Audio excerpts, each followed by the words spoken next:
मति अज्ञान, स्पर्शनेन्द्रिय मति ज्ञान, ट्रैपडोर स्पाइडर, एक चालाक मकड़ी, जाल बिछाकर बाद में खुद बिल में छिप जाती है। करीब आते हुए शिकार के चलने से कंपन पैदा होता है, उससे मकड़ी सतर्क हो जाती है और पलक झपकते ही बाहर आकर फंसे हुए जीव को खींचकर अंदर ले जाती है। इसकी स्पर्शनेन्द्रिय इतनी सतेज है कि हवा के लगातार झोंकों से होने वाले स्पंदन और शिकार फंसने के बाद होने वाले स्पंदन का हल्का सा भेद भी बखूबी पहचान लेती है। इस प्रकार केवल स्पर्श द्वारा ज्ञान प्राप्त करके छलांग लगाती है, उसमें वो कभी निष्फल नहीं जाती। इसका शास्त्रीय नाम असंदिग्ध स्पर्शनेन्द्रिय जन्य मति ज्ञान है। अमेजिंग है ना पप्पू के पापा? पर हमें क्या पता, अगर वो स्पाइडर देख सकता हो तो? गोल्डन मोल, एक अंध प्राणी जो रेत के अंदर छिपकर बैठता है, लेकिन थोड़ी ही दूरी पर छोटे जीव जंतुओं के हलन चलन से रेत में होने वाले कंपन से वो सतर्क हो जाता है और रेत के भीतर ही ये इंसेक्ट हंटर ऐसे आगे बढ़ता है कि शिकार को पता भी न चले, फिर उसके पास जाकर एकदम से उसे दबोच लेता है। इसका शास्त्रीय नाम अबहु स्पर्शनेन्द्रिय जन्य मति ज्ञान है। रसनेन्द्रिय मति ज्ञान, स्नेल, इसकी जीभ स्वाद पहचानने में इतनी तेज है कि खारे पानी के समुद्र तल में रही हुई भी सिर्फ एक बूंद के स्वाद के संकेत को पाकर वो जान जाती है कि उसका आहार किनारे तक पहुंच गया है और बाद में धीरे धीरे अपने आहार को पाने उस संकेत सूचित दिशा में आगे बढ़ती है। इसका शास्त्रीय नाम निश्रित रसनेन्द्रिय जन्य मति ज्ञान है। आई डोंट थिंक सो कि हमारे मशीन्स इतने डेवलप हुए हैं जो कि पानी में रहते हुए सूक्ष्म बायोकेमिकल के एनालिसिस के बेस पे न सिर्फ शिकार की प्रेजेंस तय कर पाए पर उसकी दिशा भी बताए। रियली अमेजिंग टेस्ट बड्स है ना स्नेल में। और एक क्लिपिंग है। घ्राणेन्द्रिय मति ज्ञान, हाथियों का समूह न जाने कितने दिनों से पानी की तलाश में एक निश्चित दिशा में चल रहा है। उसमें वरिष्ठ हथिनी मीलों दूर से पर्यावरण को सूंघकर पानी की दिशा जान लेती है और सबको साथ लेकर जलाशय की ओर चलती है। इस तरह हथीनी अपनी नाक की अद्भुत शक्ति द्वारा अपनी जिम्मेदारी निभाती है। इस विशिष्ट गंध ज्ञान का शास्त्रीय नाम है अबहुविद घ्राणेन्द्रिय जन्य मति ज्ञान। बर्फीले प्रदेश में रहता पोलर बेयर, बर्फीली जमीन के नीचे कहीं सील का बच्चा दबा हुआ है जो कि पोलर बेयर का आहार है। पोलर बेयर को आधे किलोमीटर के अंतर से उसकी गंध आ जाती है और वो उसी जगह झपटकर सील के बच्चे को अपना शिकार बना लेता है। इसका शास्त्रीय नाम है अनिश्रित घ्राणेन्द्रिय जन्य मति ज्ञान। मेरा मोबाइल कहां है? अभी मैं देखता हूं। चक्षुरेन्द्रिय मति ज्ञान, किंगफिशर पक्षी को देखो, उसकी दृष्टि इतनी सतेज है कि आकाश में सैकड़ों फीट की ऊंचाई पर होने के बावजूद भी वो पानी के अंदर तैरती हुई मछलियों की गतिविधियों को बखूबी से देख सकता है। फिर वो तीव्र गति से पानी की ओर आगे बढ़ता है और पलक झपकते ही अपने शिकार को झपटकर उड़ जाता है। इसका शास्त्रीय नाम है बहु क्षिप्र चक्षुरेन्द्रिय जन्य मति ज्ञान। श्रवणेन्द्रिय मति ज्ञान, मनुष्य के सुनने की क्षमता 20 हर्ट्ज से 20 किलोहर्ट्ज तक की होती है, किंतु सियार जैसे कई प्राणी ऐसे भी हैं जो अति सूक्ष्म आवाज तक सुन सकते हैं। वो जमीन के 1 फुट नीचे तक की प्रवाहित तरंगों की अनेक ध्वनियों में से खुद के आहार योग्य दीमक और अन्य कीड़ों की प्रचलन ध्वनि को अपनी तीव्र श्रवण शक्ति से सुन लेता है, फिर उसी जगह को कुरेद कर अपना आहार हड़प लेता है। इसका शास्त्रीय नाम है बहुश्रवणेन्द्रिय जन्य मति ज्ञान। मुझे मेल क्यों नहीं आया? मनोजन्य मति ज्ञान, एशरफ जन्म से ही नेत्रहीन है। फिर भी अपनी मन की अगाध कल्पना शक्ति द्वारा वो अपनी उंगलियों से ऐसे चित्र बनाता है जो उसने कभी देखे नहीं। It's impossible. सबसे पहले वो अपने दिमाग में कल्पना चित्र बनाता है, बाद में उंगलियों से झाड़, फूल, पर्वत, नदी आदि हूबहू चित्रित करता है, और वो भी 3 डायमेंशंस में और सही पर्सपेक्टिव के साथ। आंखें न होते हुए भी मन की अगाध कल्पना शक्ति का उपयोग कर रंगों की सही पहचान और उनका सही उपयोग कर सही चित्र बनाना, ये अपने आप में एक अजूबा है। इसका शास्त्रीय नाम है असंदिग्ध अक्षिप्र मनोजन्य मति ज्ञान। वनस्पति का स्पर्श ज्ञान। गहरे पानी में रहने वाली कोरल नाम की वनस्पति, उसकी स्पर्शनेंद्रिय इतनी सतेज है कि आसपास मंडराते हुए जीवों के तनिक स्पर्श से तुरंत मूंद हो सिकुड़ जाती है। स्पर्शनेंद्रिय के साथ साथ उसकी सचेतता और प्रतिक्रिया भी बड़ी तेज है। इसका शास्त्रीय नाम है अबहु क्षिप्र स्पर्शनेंद्रिय जन्यमति ज्ञान। ऐसी ही एक दूसरी वनस्पति है ऑर्चिड। मधुमक्खी जैसे ही इस फुल ऑर्चिड को स्पर्श करती है कि तुरंत ही ऑर्चिड अपनी परागरज उसकी पीठ पर रख देता है और अपनी वंश वृद्धि का सफल आयोजन कर लेता है। ऑर्चिड की परागरज कद में बड़ी होने के कारण छोटी मधुमक्खी उस परागरज का बोझ उठा नहीं पाएगी, इसलिए ऑर्चिड अपनी स्पर्श शक्ति से मधुमक्खी के कद को जानकर अपनी परागरज छोटी मधुमक्खियों पर नहीं रखता, बल्कि बड़ी मधुमक्खियों पर ही रखता है। इसका शास्त्रीय नाम है क्षिप्र स्पर्शनेंद्रिय जन्यमति ज्ञान।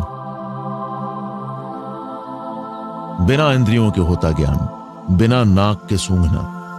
ये डोडर नाम का परावलंबी पौधा है जो नेटल के पेड़ पर जीता है। डोडर के पास नाक नहीं है, फिर भी नेटल के तने के गंध से वो जान लेता है कि किस नेटल के पेड़ में ज्यादा पोषण देने की क्षमता है और फिर उसके तरफ आगे बढ़ता है। इस तरह नाक के बिना वो विकास का आयोजन अपने गंध ज्ञान से कर लेता है। इसका शास्त्रीय नाम है भाव घ्राणेन्द्रिय जन्यमति ज्ञान। बिना चक्षु के देखना। ये तितली पैशन प्लांट पर अपने अंडे देती है। उन अंडों से निकलने वाले जीव पौधों के पत्तों को फुरेद फुरेद कर खा लेते हैं। आखिर इसे कैसे बचाया जाए? वो अपने पत्तों पर पीले अंडे जैसे दिखने वाले डिजाइन खुद बना ले तो तितली गलती से उसे अपने अंडे समझ लेगी और वहां अंडे रखेगी ही नहीं। इसका शास्त्रीय नाम है भाव चक्षुरेंद्रिय जन्यमति ज्ञान। बिना मन के प्लानिंग करना। यह है अंजीर, फिग ट्री। इसके जैसा मतलबी पेड़ दुनिया में शायद ही कोई होगा। जो जिस पर जीता है उसी को नष्ट कर देता है। अब देखो, इस वृक्ष पर किसी पक्षी ने अंजीर के बीज गिराए और अंजीर के बीज ने अपनी जड़ें जमीन तक फैलाई और फिर पेड़ के तने पर बढ़ते बढ़ते अंजीर अपनी जड़ों से पेड़ के तने को चारों ओर से घेर लेता है, जिससे पेड़ के लिए बढ़ना मुश्किल हो जाता है। पेड़ के पोषण को चुराकर अंजीर का जी नहीं भरता। वो पेड़ को सूर्य प्रकाश से भी वंचित रखना चाहता है और इसलिए अंजीर अपने तने को इतनी ऊंचाई तक बढ़ा लेता है कि पेड़ तक सूर्य की किरणें पहुंच ही न पाए। इस तरह अपना ही विकास साधता हुआ स्वार्थी अंजीर मूल पेड़ को भूखा प्यासा रख स्वयं की पुष्टि में मस्त रहता है। इस तरह वनस्पति मन बगैर ही ऐसी क्रूर प्लानिंग कर लेती है। यह है डैंडेलियन का पौधा। इसके भारी बीज नीचे गिर सकते हैं, लेकिन नीचे तो उसके विकास के लिए जगह ही नहीं है। तो डैंडेलियन क्या करता है? वो अपने बीज को पैराशूट का रूप दे देता है ताकि वे हवा में उड़कर थोड़े दूर जाकर गिरें और ठीक से बढ़ सकें। ऐसी दूसरी भी अनेक वंशवृद्धि के लिए प्लानिंग है। यह हवा में ग्लाइडिंग करता हुआ ग्लाइडर पौधे का बीज। ये देखो, एक पंखड़ी वाला हेलीकॉप्टर, और ये देखो 6 पंखड़ियों वाला हेलीकॉप्टर। ये चक्र जैसे बीज हवा में गोल गोल घूमते रहते हैं। वैज्ञानिक हेलीकॉप्टर में जैसी तकनीक का प्रयोग आज कर रहे हैं, उससे भी आगे की तकनीक के प्रयोग वनस्पति सदियों से करती आ रही है। मामूली सा स्पर्श होते ही ये हिमालयन बाल्सम के बीज धड़ाधड़ अलग होने लगते हैं और फिर हवा में उड़कर अलग अलग जगह पर गिरने लगते हैं। वनस्पतियां भी अपनी वंश वृद्धि के लिए कितनी परफेक्ट प्लानिंग करती हैं। इसका अद्भुत एग्जाम्पल है ये ट्रैवलिंग सीड्स की यात्रा। इंद्रियों के ज्ञान की तरह सारी जीव सृष्टि में कॉमन दिखाई देती वृत्तियां, आहार संज्ञा, यह है वीनस फ्लाई ट्रैप। शिकार के कदम रखते ही यह पौधा तुरंत समझ जाता है कि शिकार आ चुका है और उसी पल पौधा बंद हो जाता है। ये अल्प शक्ति वाली वनस्पति पूर्ण विकसित जीव को भी चुटकियों में खा जाती है। इस प्रकार की वृत्तियों का पीठ बल आहार संज्ञा है।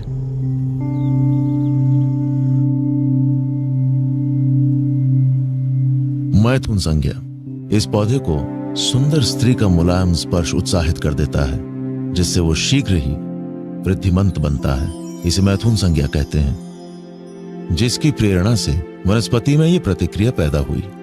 परिग्रह संज्ञा ये जायंट अमेज़न वाटर लिली के पत्ते हैं। इसका फैलाव देखकर लगता है मानो पूरे सरोवर पर इनका ही साम्राज्य है। पत्तों की इतने विशाल फैलाव की वजह से सूर्य की किरणें उन्हीं पर अटक जाती हैं, इसलिए उसके नीचे और कोई वनस्पति पनप ही नहीं पाती। यही तो वो चाहता था। हो गई ना पूरी जगह लिली की। ये संग्रह वृत्ति का उदाहरण है। इसी परिग्रह संज्ञा के कारण लिली सारे सरोवर पर अपना ही साम्राज्य चाहती है, कोई नीचे से भी उसका नाश न कर सके। इसलिए उसने पत्तों के नीचे भी कांटे लगा रखे हैं। माया संज्ञा यह जमीन के नीचे पनप रही फंगस ही है। शिकार ढूंढने के लिए इसे कहीं दूर जाने की जरूरत ही नहीं है।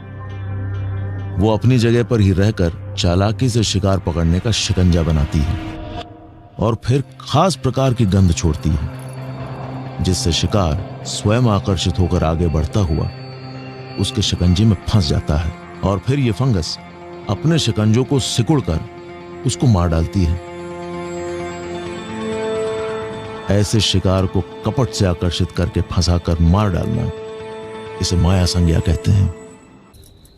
श्रुत अज्ञान अक्षर श्रुत ज्ञान। जंगल में पशु पक्षियों पर कई तरह के भय मंडराते रहते हैं। गिलहरी की बात की जाए तो वो अपना संरक्षण करने के लिए भिन्न भिन्न संकेतपूर्ण आवाजें निकालती है। जैसे कि इस आवाज का मतलब है सावधान, और ये आवाज कहती है खतरा नजदीक है। तो ये आवाज से संदेशा प्रसारित हो रहा है कि सब अपने अपने बिल में छिप जाओ। इस प्रकार भय सूचक विविध संदेशों का आदान प्रदान ध्वनि द्वारा करके गिलहरियां सफलतापूर्वक कैसे खुद अपनी सुरक्षा कर लेती हैं, इसको अक्षर श्रुत ज्ञान कहते हैं। अनक्षर श्रुत ज्ञान एक मेंढक अन्य मेंढक को अपने इंगित इशारों से चेतावनी दे रहा है कि यह मेरा इलाका है, इस सीमा तक आने का साहस न करना वरना मौत के घाट उतार दूंगा। अन्य मेंढक ने भी अपने इंगित इशारों से उसके आदेश का विरोध किया, जिससे दोनों परस्पर आक्रामक बनते हैं और बलवान मेंढक निर्बल मेंढक को पलायन कर देता है। बिना शब्द प्रयोग संकेत द्वारा हुए इस ज्ञान के आदान प्रदान को अनक्षर श्रुत ज्ञान कहते हैं। मनोविकास के बुनियाद पे श्रुत ज्ञान के दो प्रकार। असंज्ञी श्रुत ज्ञान। इस वृक्ष पर बैठा यह स्पाइडर शिकार को फंसाने के लिए चोरस जाल बुनता है, साथ ही वो शिकार के अवस्थानुसार अपना आयोजन करता है। यदि शिकार को जमीन तल पर से हड़पना हो तो अपना जाल जमीन तक पहुंचाने के लिए वो ऊंचाई गहराई सबका गणित कर लेता है और फिर चौकन्नी नजर से स्थिर बना वो शिकार आते ही उसे तुरंत जब्त कर हड़प जाता है।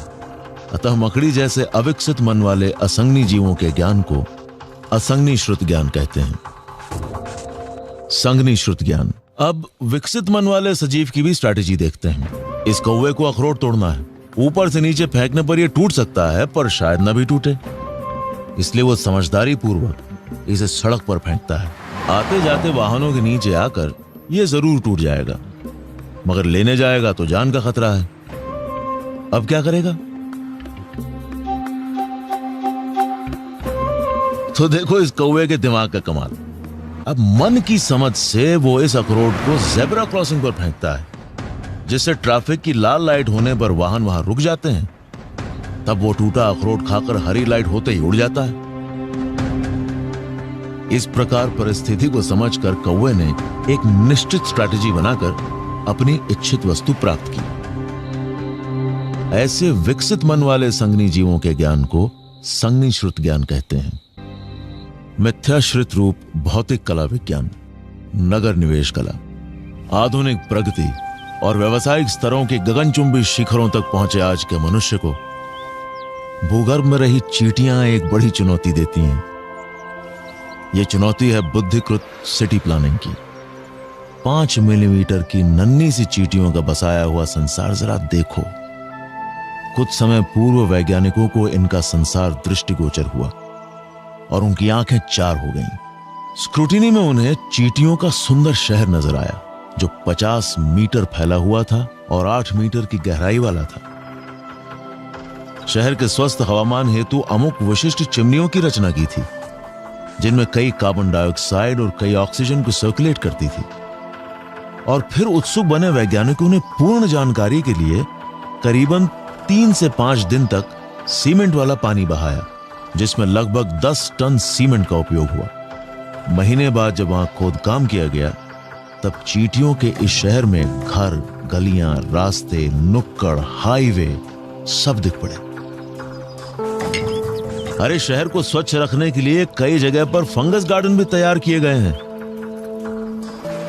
फंगस गार्डन में बड़े पैमाने में पैदा हुए कार्बन डाइऑक्साइड को बाहर कर देने की और शुद्ध हवा को अंदर खींच लाने की शक्ति होती है।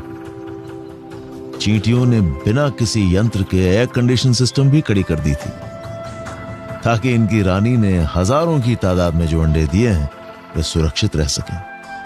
और ये सब प्लानिंग छोटे से अकाउंट में भी चींटियां कर सकती हैं। इसका नाम है नगर निवेश कला।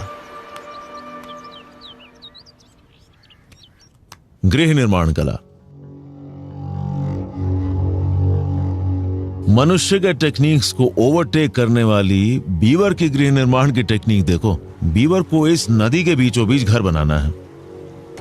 जाहिर है कि पानी के प्रवाह में घर बहना नहीं चाहिए, इसलिए वो पेड़ की डालियों से डैम बनाकर पानी के प्रवाह को मंद करता है।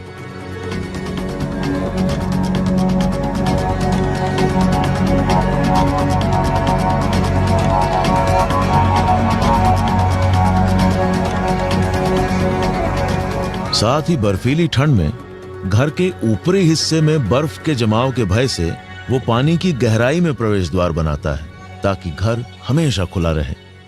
घर इतना विशाल है तो स्टोर रूम भी तो बड़ा ही होगा। उसमें इतना सारा खाना जमा हो सकता है कि ठंड में खुराक ढूंढने के लिए घर से बाहर जाने की जरूरत ही ना पड़े। साथ में फैमिली के इतने सारे मेंबर्स एक साथ रहेंगे तो वे घर में एग्जॉस्ट फैन जैसी कुछ अरेंजमेंट भी तो होनी चाहिए। इसलिए बीवर ऐसी रचना करते हैं ताकि गर्म हवा बाहर निकलती रहे और सफोकेशन से राहत हो जाए। इसको गृह निर्माण कला कहते हैं। आयोजन कला। देखो ये नन्हे से इंजीनियर दीमक का स्काई स्क्रेपर जिसका रॉ मटेरियल है सिर्फ मिट्टी और अपनी विष्टा। इसमें ऐसी करामात होती है कि ठंड के मौसम में उगते सूर्य की गर्मी मिलती रहे और दोपहर में धूप बढ़ने पर गर्मी का अनुभव सिर्फ ऊपरी हिस्से तक ही सीमित रहे। और तो और उनका सेंस ऑफ डायरेक्शन इतना स्ट्रांग है कि अपने आवास उत्तर दक्षिण दिशा में एक दूसरे के सामने इस तरह खड़े करते हैं कि दोनों को एक दूसरे की परछाई का लाभ मिलता रहे। इन घरों में छोटे छोटे छीर भी रखे जाते हैं जो दरवाजे और खिड़कियों का काम करते हैं।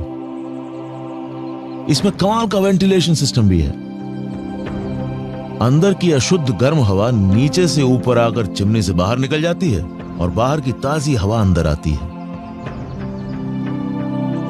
इसे आयोजन कला कहते हैं।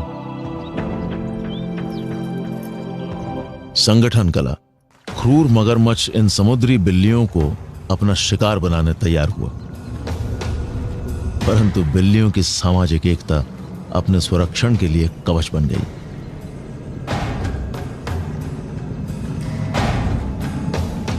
इसे संगठन कला कहते हैं। संरक्षण कला। मनुष्य जैसी संरक्षण सेंस पशुओं में भी स्पष्ट है। यह हॉर्न लिजर्ड तो खैर अकेला है, लेकिन अपनी संरक्षण कला की वजह से वो कुत्ते पर भी भारी पड़ सकता है। कुत्ता उस पर लपक ले उससे पहले वो अपनी आंखों से लहू की पिचकारी इस कदर छोड़ता है कि कुत्ता बेचारा डर के मारे भाग जाता है। इसका नाम है संरक्षण कला।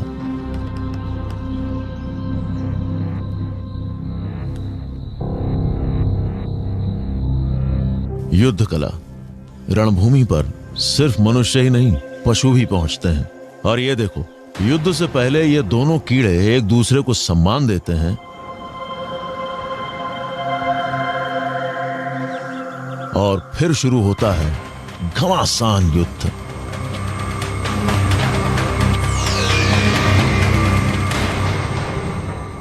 मृगया विधि कला। ये एक खास प्रकार की मकड़ी है जो अपने शरीर के पीछे के भाग से विशिष्ट तार निकालती है, फिर निशानची की तरह इस तार का उपयोग करती है। जैसे ही कोई उड़ता हुआ कीटक आसपास दिखाई दे, उसे निशाना बनाकर यह तार फेंकती है और शिकार को मार डालती है। इसका नाम है मृगया विधि कला। निशानेबाजी की कला। निशानेबाजी का दूसरा दृष्टांत देखो। पानी में रही ये मछली मुंह से पिचकारी निकालकर निशाना लगाती है और पानी के बाहर वनस्पति के पत्तों पर बैठे कीटक को पानी में गिराकर मौत का मेहमान बनाती है। यह है उसकी निशानेबाजी की कला। व्यामोही की कला।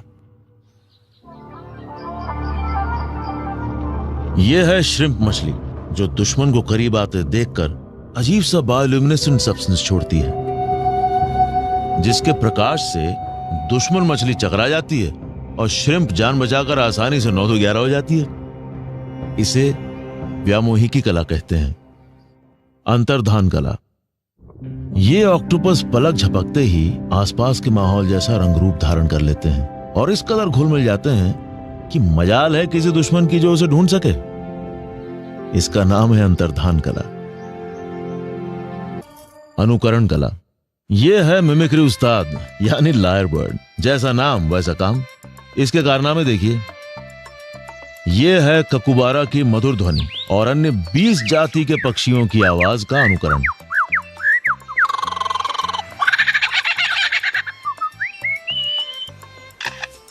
यह है कैमरा शटर की आवाज। यह है कार अलार्म की आवाज। यह है मोटर ड्राइव से युक्त कैमरा शटर की आवाज। ऐसे अनेक आवाज का अनुकरण कर सकते हैं। इसका नाम है अनुकरण कला। चित्रकला। आर्टिस्ट पशुओं की चित्रों की भी आर्ट गैलरी होती है, देखना है तुम्हें? अब इस हाथी को देख लो। जिस सूंड से वो हजारों किलो का वजन उठाता है, उसी से वो अपना सुंदर चित्र बनाकर उसमें रंग भी भर सकता है। और यह है इस हाथी द्वारा बनाई गई मॉडर्न आर्ट गैलरी। इसका नाम है चित्रकला।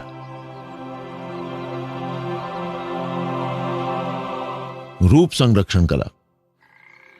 अब इस मेंढक को ही देख लो। इसके शरीर से एक खास प्रकार का लोशन निकलता है, जिसे गर्मी से बचने के लिए वो पूरे शरीर पर ठीक से मसलता है और अपनी त्वचा का संरक्षण करता है। इसका नाम है रूप संरक्षण कला। आरोग्य विज्ञान कला। ये पाइपर के पत्ते हैं। इसे देखते ही बंदर उसे अपने शरीर पर घिसने लगते हैं ताकि पत्ते में रहे जंतुनाशक तत्व से उनकी त्वचा सुंदर और निरोगी रहे। पशु की इस आरोग्य सूझ को आरोग्य विज्ञान कला कहते हैं। खेचरी कला। मनुष्य बिना पंख के उड़ नहीं सकता, परंतु पशु सृष्टि में वो भी संभव है। यह है एक विशिष्ट प्रकार का सर्प जो इस प्रकार छलांग लगाकर हवा में कई फुट की दूरी का अंतर तय कर सकता है। हवा में रहते हुए यह अपने शरीर को हिलाकर इच्छित दिशा में मोड़ भी सकता है। इसको खेचरी कला कहते हैं। अतीन्द्रिय अज्ञान। Photographic memory. स्टीफन विल्शायर नाम का यह व्यक्ति अति असाधारण याद शक्ति का धारक है। विल्शायर को हेलीकॉप्टर में बिठाकर लंदन शहर की करीबन आधे घंटे की उड़ान भराई गई और देखी गई वस्तुओं को याद रखकर चित्र के रूप में दर्शाने को कहा गया। उसने केवल 3 ही दिन में सारे महानगर का एक पर्सपेक्टिव ड्राइंग बनाया। कमाल की थी उसकी डिटेलिंग। रास्ते, गलियां, नुक्कड़, गार्डन्स, यहां तक कि इमारत की मंजिलें, दरवाजे और खिड़कियों की संख्या सब 100% परफेक्ट। और ये सब उसने केवल आधे घंटे की उस हेलीकॉप्टर उड़ान के समय अपनी फोटोग्राफिक मेमोरी द्वारा याद कर ली थी। पप्पू के पापा, ये क्या पप्पू के पापा? किसी का माइंड इतना पावरफुल हो भी सकता है? ये है मिस्टर किम पिक। किम पिक दिखने में मंदबुद्धि प्रतीत होते हैं, मगर ये जो पढ़ते हैं वो उन्हें अक्षरशः याद रह जाता है। जैसे कि तमाम अमेरिकन शहरों के नाम, उसके हाईवेज के नाम और नंबर, जिप कोड, किसी भी देश का इतिहास, उस देश के हर राज्य के सत्ताधीश के नाम, किसी भी अमेरिकन प्रेसिडेंट का जन्मदिन और उसके परिवार की जानकारी, बाइबल का कोई भी अंश, ऐसी तो बहुत सारी बातें उसे निश्चित रूप से याद है। ऐसी याद शक्ति क्यों और कैसे? नेचुरल गिफ्ट, कुदरती बख्शिश। ये मार्क यू केवल 3 वर्ष की उम्र का था। इतनी कम उम्र में भी बिना सीखे बड़े उस्ताद की तरह पियानो बजाता है। वो जब पब्लिक परफॉर्मेंस देता है तब अपनी प्रतिभा से सबको मंत्रमुग्ध कर देता है। ये संगीत कला इस बच्चे को बाहर से किसी ने नहीं सिखाई, तो फिर ये नेचुरल गिफ्ट आई कहां से? इस रुदिगर गेम को कोई भी अंक देकर गुणाकार, भागाकार या अन्य कैलकुलेशन करने को कहा जाए तो ये साहब कंप्यूटर और कैलकुलेटर को छुए बिना ही बिजली की गति से कैलकुलेट करके सीधा जवाब देते हैं, और वो भी डेसिमल पॉइंट्स के बाद वाले 100 अंकों तक का उत्तर भी बिना पढ़े लिखे देते हैं। जुड़वा बच्चे देखिए, ये दोनों जुड़वा भाई रिचर्ड और डेमियन। वैज्ञानिकों को जब इनके बीच फ्रीक्वेंटली होती टेलीपैथी के बारे में पता चला, तब उन्होंने साइंटिफिक पॉलीग्राफिक टेस्ट किया। डेमियन को घर के नीचे के कमरे में बिठाया और रिचर्ड को ऊपर के कमरे में, जहां से वो डेमियन को देख भी ना सके और ना ही नीचे होती कोई भी आवाज सुन सके। उसके बाद जब उन्होंने रिचर्ड के ब्रीदिंग पैटर्न और ब्लड प्रेशर को मॉनिटर किया, तब उन्हें यह बात जानकर आश्चर्य हुआ कि डेमियन के साथ होती हर घटना से टेलीपैथी की वजह से रिचर्ड के हार्ट बीट और ब्लड प्रेशर में भी नोटिसेबल चेंजेस होते थे। It's like wireless communication. Not only wireless, इसमें तो कोई मीडियम भी नहीं है। जेनेटिक सिमिलैरिटी की वजह से हो सकता है।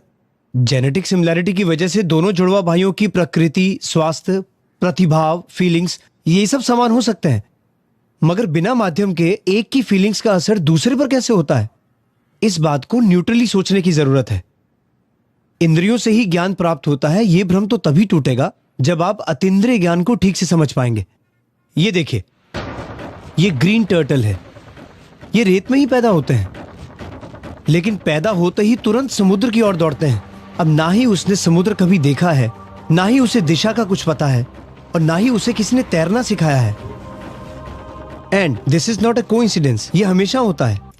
जब गणित के कोई भी मुश्किल सवाल पूछे जाते हैं तो जनरली हमारे दिमाग में एक मैथमेटिकल प्रोसेस शुरू हो जाता है, लेकिन जब डेनियल टेमिट को ऐसे गणित के सवाल पूछे जाते हैं, तब नॉर्मल प्रोसेस की जगह उनके दिमाग में अंतःस्फुरणा की वजह से अलग अलग आकार उभरने शुरू हो जाते हैं, जिससे वो मुश्किल से मुश्किल सवालों के जवाब दे सकते हैं। यहाँ तक कि वो पाई की वैल्यू, जो कि 3.14 के बाद 22,500 अंकों तक लंबी कही जा सकती है, उसे भी वो सिर्फ एक बार पढ़कर ऐसी आकारों वाली अंतःस्फुरणा के कारण सारे के सारे 22,500 अंक एकदम सही बताते हैं। और ये प्रयोग उन्होंने जनरल पब्लिक और साइंटिस्ट के सामने किया है। 5.25 घंटे तक चला था ये सेशन। और भी एग्जांपल्स हैं। ये बिग नोज टर्टल है। ये मादा टर्टल कोरी रेत में सचोट प्लानिंग के साथ एक सुनिश्चित समय पर अंडे देने आती है कि जब उसके अंडों में से बच्चे निकलने का समय हो, तभी उस जगह निश्चित बारिश हो। यदि बारिश जल्दी तो अंडे जल्दी, और यदि बारिश देर से तो अंडे भी देर से।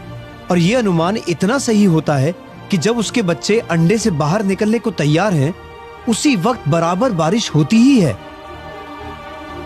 और बच्चे पानी के साथ बहकर आसानी से नदी में आ जाते हैं। देखा? ये हैं भारत से हजारों मील दूर रहने वाले साइबेरिया के क्रेन पक्षी, जो भारत के नल सरोवर इत्यादि कुदरती स्थलों पर शीत ऋतु के निश्चित समय पर पहुंच जाते हैं। 8,000 मील का मुश्किलों भरा बर्फीले दुर्गम विस्तार का ये प्रवास जल्दी या देर होने पर जानलेवा हो सकता है। इसलिए वो 8 महीने पहले से ही भारत में आने वाली ऋतु का सही अनुमान लगाकर साइबेरिया से यात्रा शुरू करते हैं। देखो, ये है टॉमी मिजेल। बाथरूम में गिर जाने की वजह से इन्हें ब्रेन हेमरेज हो गया था। रिकवरी के बाद उनके मस्तिष्क में ऐसा अजीब बदलाव आया कि उनके भीतर रहा हुआ चित्रकला का ज्ञान एकदम से जागृत हो उठा। उन्होंने जिंदगी में कभी पेंटिंग ब्रश को छुआ तक नहीं था, मगर वो इस तरह के अद्भुत चित्र बनाने लगे कि कुछ ही समय में कला जगत में अमर हो गए। ये है एडगर कैसी। बाल्यावस्था में ही फोटोग्राफिक मेमोरी के धारक एडगर कैसी को 20 साल की उम्र में लेरिंजाइटिस नामक रोग हुआ। तब महीनों तक वो बोल नहीं सके और डॉक्टर्स भी उनका सही निदान नहीं कर पाए। तब डूबते को किनारे के समान उन्हें अंतिम उपाय के रूप में सेल्फ इंड्यूस हिप्नोटिज्म का सुझाव प्राप्त हुआ, और जिसमें उन्होंने सर्वप्रथम अपने मन को एकदम शांत कर गहरी एकाग्रता पाकर स्पेशलिस्ट को अपने कंठ रोग का स्पष्ट बयान दिया। इस दौरान मानव वो अपने सर्व अवयवों को एक्सरे की भांति स्पष्ट देख रहे थे, और तब अपनी स्वर पेटी पर लदी सूजन तुरंत ध्यानगत बनी। फिर तो अपने रोग की अक्सीर दवा उन्होंने चुटकियों में व्यक्त की थी, और उसके बाद लगभग 40 वर्षों में 14,320 केसेस का कुशलतापूर्वक निदान किया। ऐसे कई निदानों के कारण एडगर कैसी एक बेजोड़ चिकित्सक के रूप में प्रसिद्ध हुए।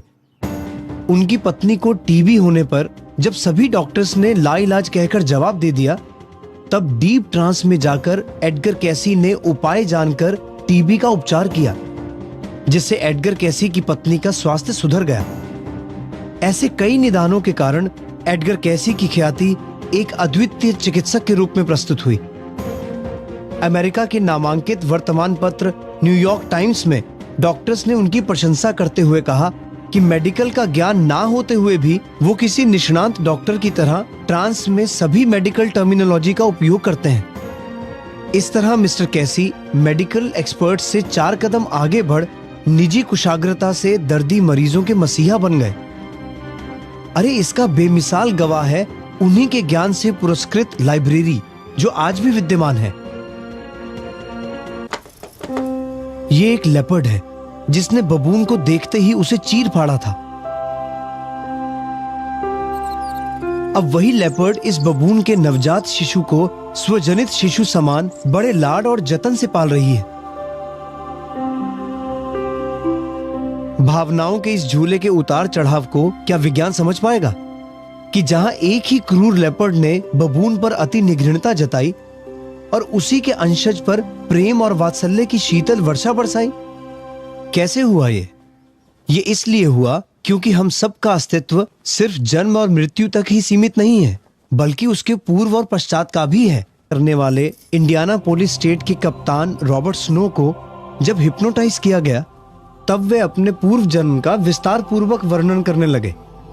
उस समय उनके द्वारा कही हुई 28 बातों को रिकॉर्ड किया गया, जिसमें उन्होंने कहा कि मैं एक कलाकार हूं, ये संपूर्ण स्थान पेंटिंग से भरा हुआ है, हमारे बच्चे नहीं हैं, मैं एक गिलास शराब का ऑर्डर दे रहा हूं, मेरे पास एक लकड़ी है जिससे मैं चल रहा हूं, मैं किसी का पोर्ट्रेट बना रहा हूं, मुझे पोर्ट्रेट बनाना पसंद नहीं है मगर मुझे पैसे की जरूरत है। डॉक्टर्स ने बताया है कि खून की एक गांठ की वजह से मेरी माँ की मृत्यु हुई। इसके अलावा उन्हें एक कुबड़ी स्त्री का चित्र भी दिखाई दिया। महीनों तक अनेक लाइब्रेरीज में जांच पड़ताल के बावजूद कोई चित्र उपलब्ध ना हुआ, पर अचानक किसी आर्ट गैलरी में वो चित्र उपलब्ध हुआ और उन्हें अपने पूर्व जन्म के नाम की स्मृति हुई, जेम्स कैरल बैकविथ। इसी सबूत के बल पर आगे तहकीकात करते नेशनल एकेडमी ऑफ डिजाइन में से इसी चित्रकार की 17,000 पन्ने भरी आत्मकथा मिली। इस आत्मकथा के पन्ने उतलाते हुए 1 वर्ष व्यतीत हुआ, और आश्चर्य यह है कि रिकॉर्ड की गई सर्व बातें आत्मकथा के साथ पूर्ण संगत हुई। अतः कैप्टन रॉबर्ट स्नो का पूर्व भव चित्रकार जेम्स कैरल निसंदेह सिद्ध है। ये लीजिए, कैसा लग रहा है? हेवन। Thank you.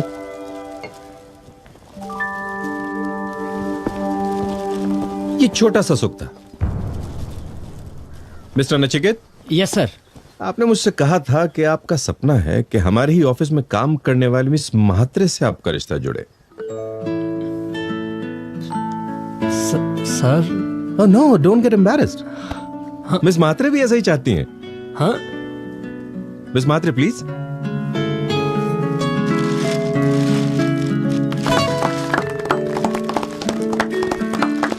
देखिए इनकी आंखों में प्यार देखिए, खुशी देखिए। मिस्टर श्रीनिवासन। यस सर, मेरा घर का सपना पूरा होने जा रहा है। अब आप छोटी सी चौल में नहीं रहेंगे। मेरी ऑफिस के नई ब्रांच में आप मैनेजर होंगे। आपकी सैलरी 85,000 रुपीज से बढ़ाकर 1,15,000 की जाती है और आपकी 10 साल की सेवा को ध्यान में रखते हुए आपको इंटरेस्ट फ्री लोन दिया जा रहा है 15 लाख रुपए का। Thank you sir, thank you, thank you. No, don't thank me, you fully deserve it. Please sit. हाँ तो mister Subodh Mehta, now prove it to me that I am wrong. ये सब लोग जो इस समय अनुभव कर रहे हैं सुख का, वो सुख नहीं, ये भ्रम है। Prove it. और मैं कहीं सुनी नहीं, खुद के अनुभव की बात कर रहा हूं, और सिर्फ मेरी या इन लोगों की नहीं, इस दुनिया के मैक्सिमम लोगों की बात कर रहा हूं।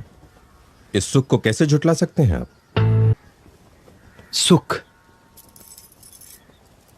एक ऐसी वंडरफुल और मजेदार फीलिंग है कि हम उससे कभी अलग होना नहीं चाहते। सुख की चाह हमेशा हमारे दिलो दिमाग पर छाई रहती है। सपनों से भर दो कमरा फुल, फिर एक चीज मिलेगी wonderful, the urge of happiness in every living being. तो क्या सुख की सर्वमान्य व्याख्या ऐसी कर सकते हैं कि सुख वही है जिससे हम कभी ऊब ना जाएं, कभी जी ना भरे? अग्रीड।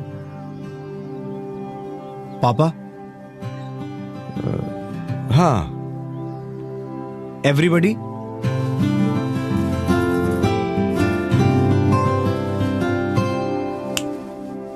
Sorry sir, sorry. वो बस बिगड़ गई, फिर मैं चल कर आया और धूप इतनी तेज थी कि एक मिनट भाई, आप जरा यहां आएंगे? भाभी 2 गिलास शरबत मिल सकता है? हाँ। ऐसा शरबत जो मन को ठंडक दे, सुख दे।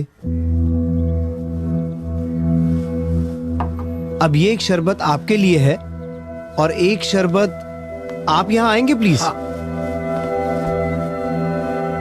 अब ये दोनों एक साथ एक जैसा शरबत पिएंगे प्लीज।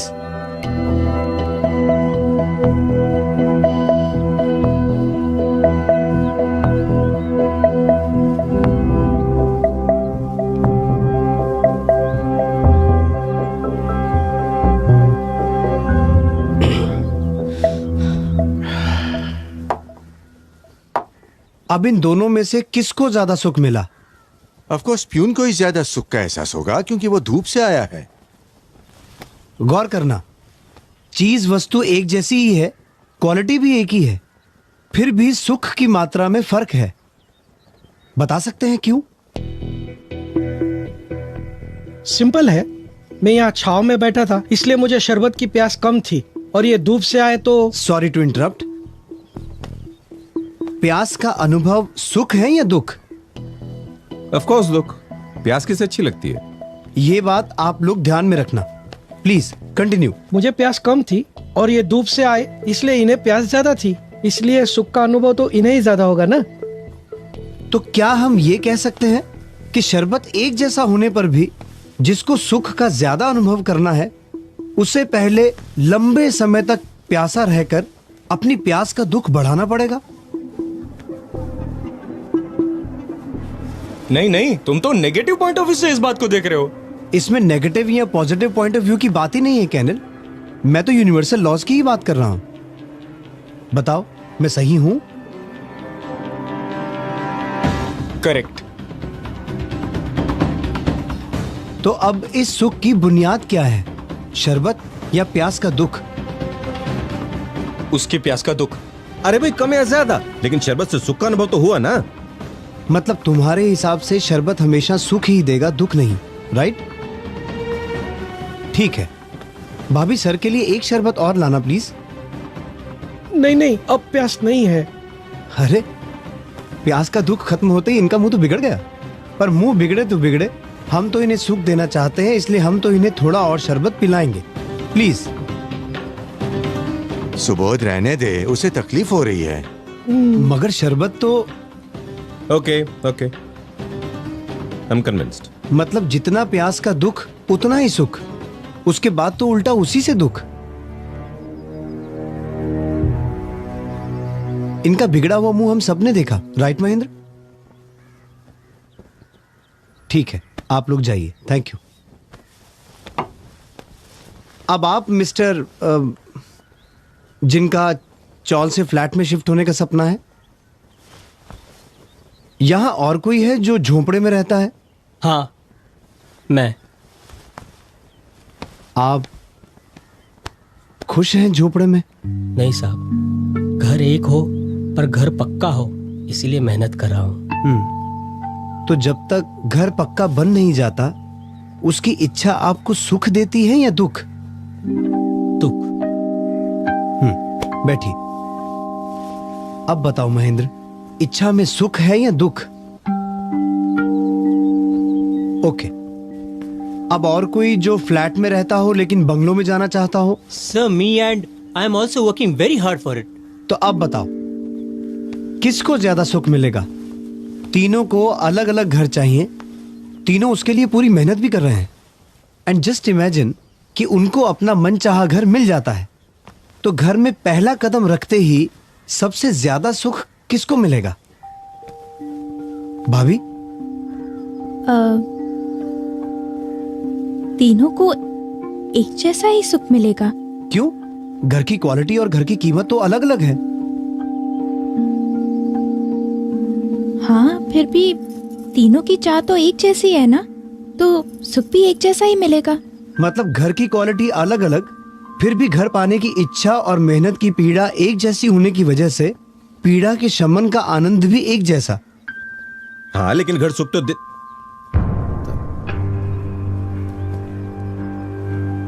नहीं। Go on, you right. Mahendra, साधनों से सुख मिलता ही नहीं है ऐसा नहीं कह रहा हूं, लेकिन सारे सुखों की बुनियाद दुख ही है। गौर करना। नाउ मिस्टर आशिक,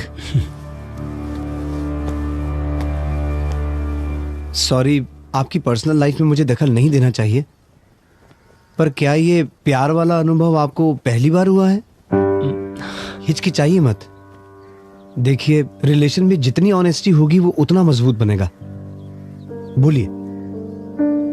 जी, इससे पहले मेरा एक अफेयर था। तो क्या उस वक्त भी आपको ऐसी ही फीलिंग हुई थी? हाँ। या फिर इससे भी अच्छी, क्योंकि वो फर्स्ट लव था? शायद, हाँ। सॉरी, थोड़ा और इंटरफेयर कर रहा हूं, लेकिन क्या आपको भी हर प्रेमी की तरह अपनी गर्लफ्रेंड के साथ मिलना, लंबी लंबी बातें करना, साथ घूमना फिरना, साथ रहना अच्छा लगता था? हाँ। और जब ब्रेकअप का समय आया तो एक वक्त ऐसा भी आया होगा कि जिस गर्लफ्रेंड के साथ आपने सुख की कल्पना की थी, अब उसकी प्रेजेंस भी आपको इरिटेट करती हो? मगर वो नहीं, आपके ब्रेकअप के जेन्युइन रीजंस होंगे। आप पर डाउट करके आपकी छवि को बिगाड़ना मेरा उद्देश्य नहीं है। मैं सिर्फ इस बात में सुख कहां से ओरिजिनेट हो रहा है ये ढूंढने की कोशिश कर रहा हूं। तो वो इरिटेशन वाला स्टेज आया था आपके रिलेशन में? हाँ। Thank you. सॉरी। यानी क्या हम ये कह सकते हैं पापा कि यहां व्यक्ति वही, एक्टिविटीज वही, लेकिन मन बदल गया तो उसी व्यक्ति का मिलन अब दुख का कारण बन गया? हाँ। अब एक और उदाहरण देता हूं सुख का। साधन छोटा फिर भी सुख बड़ा।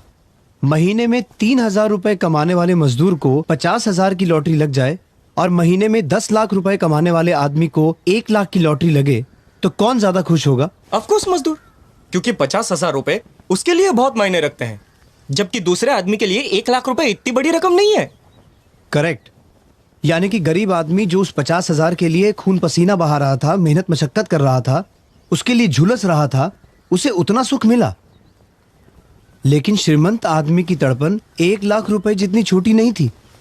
उस बेचारे को तो शायद 50 लाख रुपए मिलते तब जाकर सुख मिलता। राइट पापा?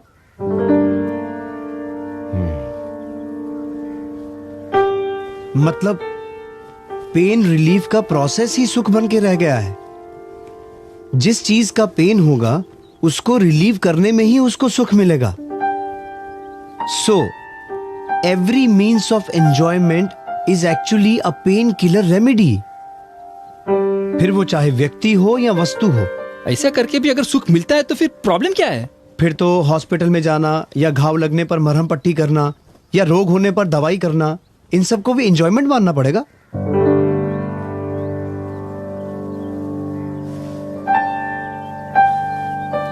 अब एक उदाहरण और देना चाहता हूं जहां व्यक्ति एक है, चीज एक है, पर सुख अलग अलग है। वो सर कहां हैं जिन्हें रसगुल्ले में हेवन दिखा? Yes sir.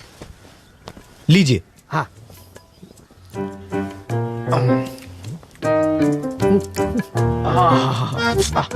एक और।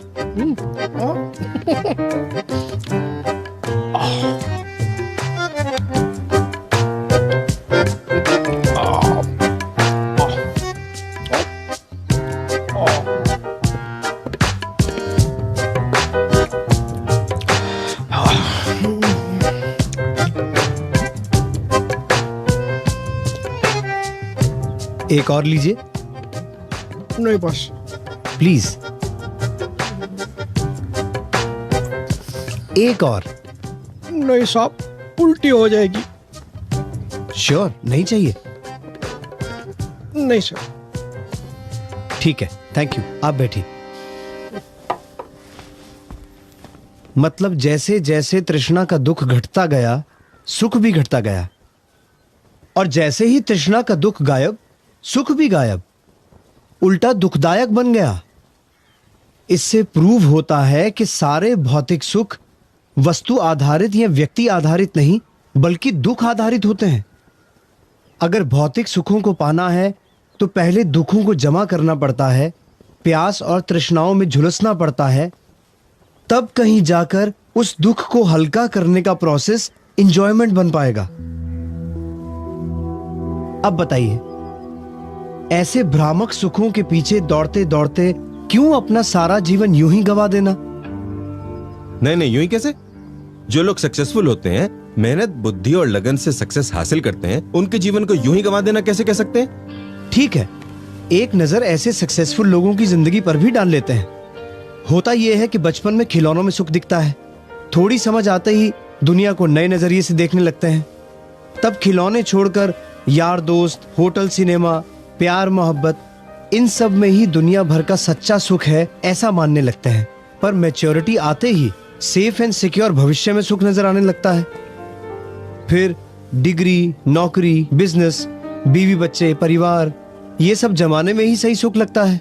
ये सब मिलता है तो अगली स्टेज में best in business and best in society बनने की कोशिश रहती है।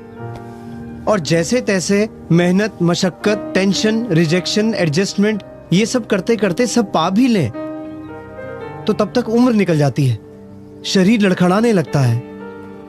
तब परिवार से सच्चा सुख मिलेगा ये सोचते हैं, पर तब तक तो उनकी अपनी सुख पाने की यात्रा शुरू हो चुकी होती है। उसमें चाहते हुए भी वो आपको कितना समय दे पाएंगे? अब बताओ महेंद्र, इस पूरी जीवन यात्रा में कहीं भी किसी भी वस्तु या व्यक्ति की वजह से कहीं भी ऐसा सुख मिलता है जिससे हम कभी ऊब ना जाएं, जिससे कभी जी ना भरे? ऐसा सुख मिलता है?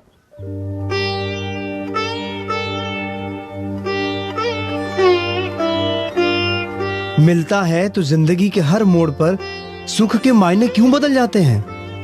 क्यों उम्र बढ़ते ही इच्छाएं बढ़ती जाती हैं? प्रॉब्लम यह है कि हम सुख की भ्रमणा से प्रेरित होकर दौड़ते ही रहते हैं और अंत में अनंत इच्छाओं से पैदा हुए दुख के ढेर पर सुख का इंतजार करते बैठे रहते हैं। और महेंद्र, ये भी कही सुनी नहीं बल्कि अनुभव की बात कर रहा हूं। वो भी सिर्फ मेरी तुम्हारी नहीं, बल्कि दुनिया के मैक्सिमम जीवों की बात कर रहा हूं। आप ही बताइए पापा, इसमें कहां है सुख? आपकी कंपनी में मिलेगा मुझे सच्चा सुख? और ये सब सुनकर क्या आप लोगों को भी ऐसा लगता है कि इस भौतिक विश्व में किसी ने भी इंद्रियों के भोगों के साधनों से कभी ऊब ना जाए ऐसा सुख पाया है? नहीं पाया है। यह पॉसिबल ही नहीं है, क्योंकि सारे भौतिक सुख दुख से इतने गहरे जुड़े हैं कि जैसे ही दुख गायब होता है सुख ऑटोमेटिकली दुख में कन्वर्ट हो जाता है। फिर कहां रहता है सुख? क्योंकि सुख की व्याख्या तो हम पहले ही तय कर चुके हैं कि जिससे कभी ऊब ना जाए वही सुख है।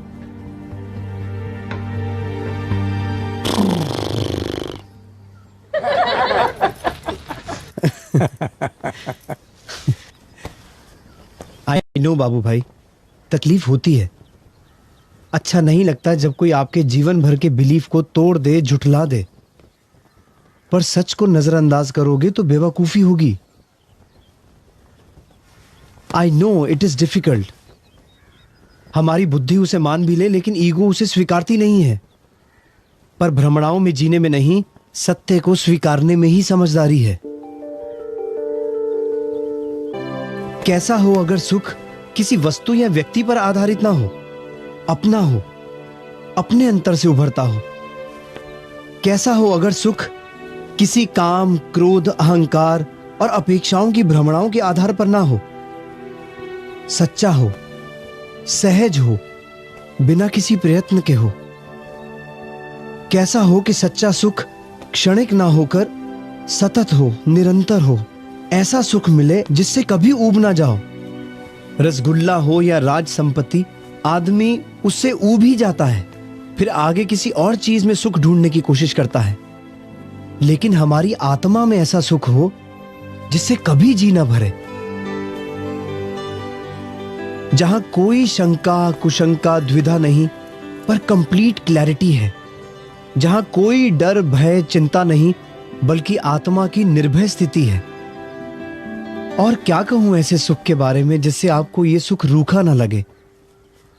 ऐसा सुख सचमुच में होता है? I mean, हम इसे पा सकते हैं? हाँ, 100% होता है।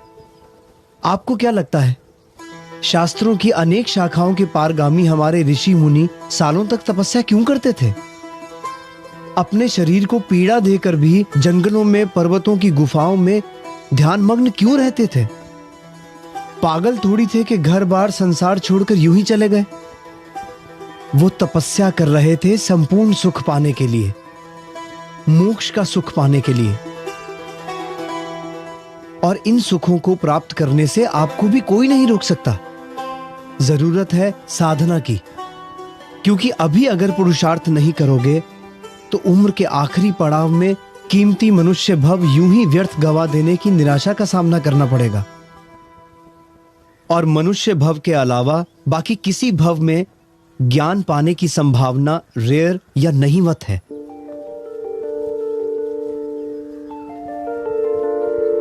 आपको क्या करना है महेंद्र? सोच लो।